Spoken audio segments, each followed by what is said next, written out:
Shining Ones, skills on the platform. This is the weekly oracle read for our air signs. All right. That is Aquarius, Libra, and Gemini. All right. Now, let's get into it. What came out for our air signs is the octagram. All right.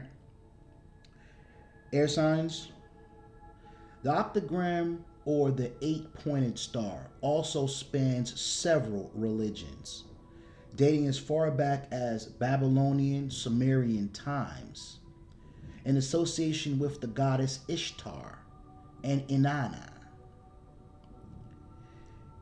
In the Judeo-Christian, it represents beginnings, resurrection, salvation, equilibrium, and superabundance. I wanted to touch on each one of those briefly, right? Now, the symbol for our air signs for you to focus on this week and meditate on, do some research also, right? Is the octagram. Okay? It's the eight-pointed star, which represents beginnings. So, air signs, there may be, right now, you may be beginning something new job. You are beginning maybe a new relationship, right? New friendship, new partnership, even, right? Starting a new business. Speaks of everything new, right? Things that you're experiencing that you haven't experienced before, okay? Is what's in store for our air signs. So this could go any way, right? Depending on what kind of energy you're putting out, air signs, right? You're putting out that good energy, listen, you're going to get it back. Putting out that bad energy, you're going to get that back too. So it all depends what you're putting out, right? If you're a high vibrational air sign, 9 times out of 10, you're in tune and you're doing great things, right? Speaks of also resurrections, right? Speaking of resurrections, so, and it also is tied with new beginnings because something resurrecting, right? For example, you may be building a structure, a high rise or something of that nature, right? You may be in some type of a position where you do build high rises, right? Or you take part in that, right? So resurrecting, maybe an old relationship you resurrected, right? Maybe you forgave someone for something that happened in the past and you just kind of let it go, right? So you're resurrecting that relationship. Several ways you can look at it, right? And it even speaks of salvation, right? What's salvation mean? You may have been in a situation where you might have actually had your life, someone might have saved your life just recently, right?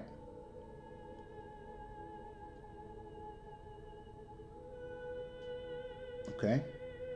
Maybe you had a certain type of information for so long in your mind and your thought process, and it was a belief, and you come to realize that these thoughts are not serving you, right? So you had to be saved from those thought processes that were not benefiting you, where you come to realize later on, right? That's also tied to resurrections. It's also tied to new beginnings, right? And then also speaks of equilibrium, balancing the yourself, right? Spiritually, physically, right?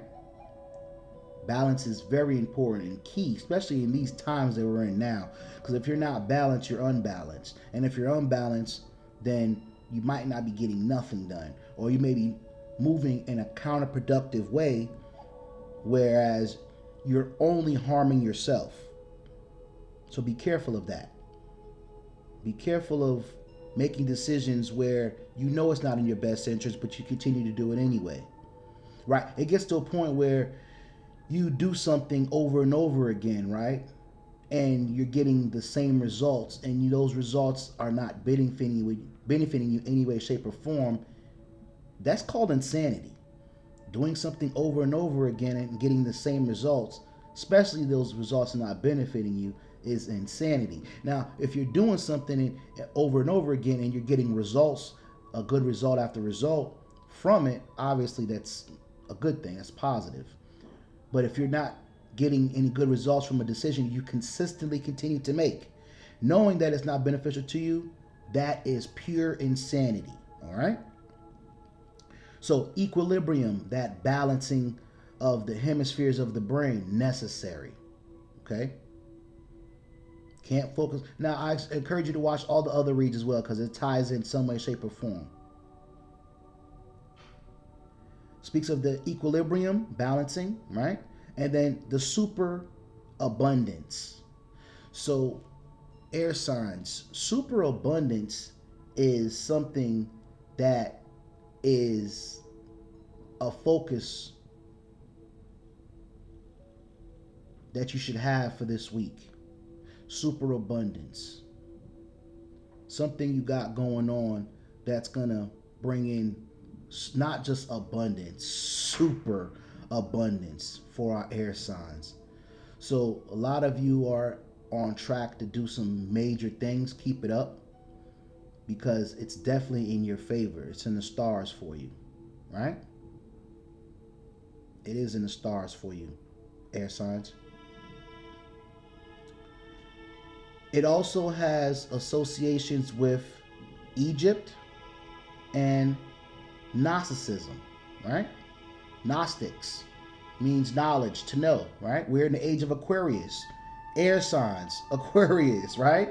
It's all tying in. It's making sense. Absolutely. Nothing's a coincidence. Nothing. Gnosticism, knowledge, right? The Hindu goddess Lakasama, goddess of abundance. When this card appears, you are being asked to accept abundance in all its forms. It's telling you, it's for your air signs. It's meant for you this week. This is the energy for the air signs this week. Super abundance. Whew, whew. Man, I love it. I love it for you guys. This can mean monetary, or it can represent a wealth of friends and family. In order to allow for more abundance in your life, you first need to acknowledge and accept it, right? So you got to acknowledge and accept it, because here's the thing. You could believe, right? That's one thing. Acknowledging and accepting is something else. So it's a components of belief, knowledge, and acceptance to be able to receive. You can't receive if you don't believe. You really can't receive if you don't have a knowledge of something, right? Because you don't know what to ask for. But if you know what to ask for, you can receive it with some knowledge, right? And acceptance of it, right? You have to have expectations of getting what you're seeking, right? Absolutely. When this card appears, you are being asked to accept the abundance in all its forms. This can mean monetary, or it can represent a wealth of friends and family. In order to allow for more abundance in your life, you first need to acknowledge and accept it. Ask, you shall receive.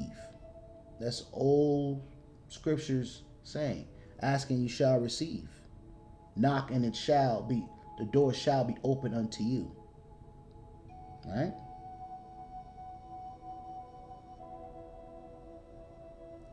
In many messages here,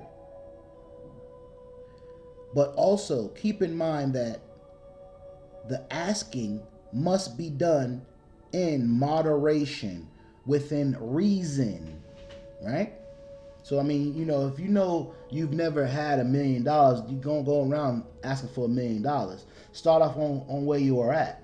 Work your way up. If you've never had $5,000, $10,000 at one time, focus on $5,000, $10,000 at first, right? And then move your way up from there. It's a process, right?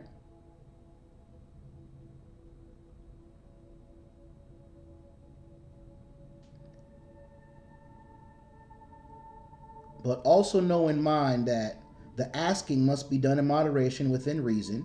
Trust that the divine energies of the octagram will work to help invite and summon more into your life. Do some research on the symbol, right? Look it up. Don't just take my word for it. Look it up for yourself and see what you'd be surprised what you may find, right? By focusing on these energies for this week for our air signs. Super abundance. I love it. Also, there's no inversion of this card. It just has one meaning, right? So for our air signs, this is what came out for you guys this week. I'm gonna go ahead and cut it off. Peace.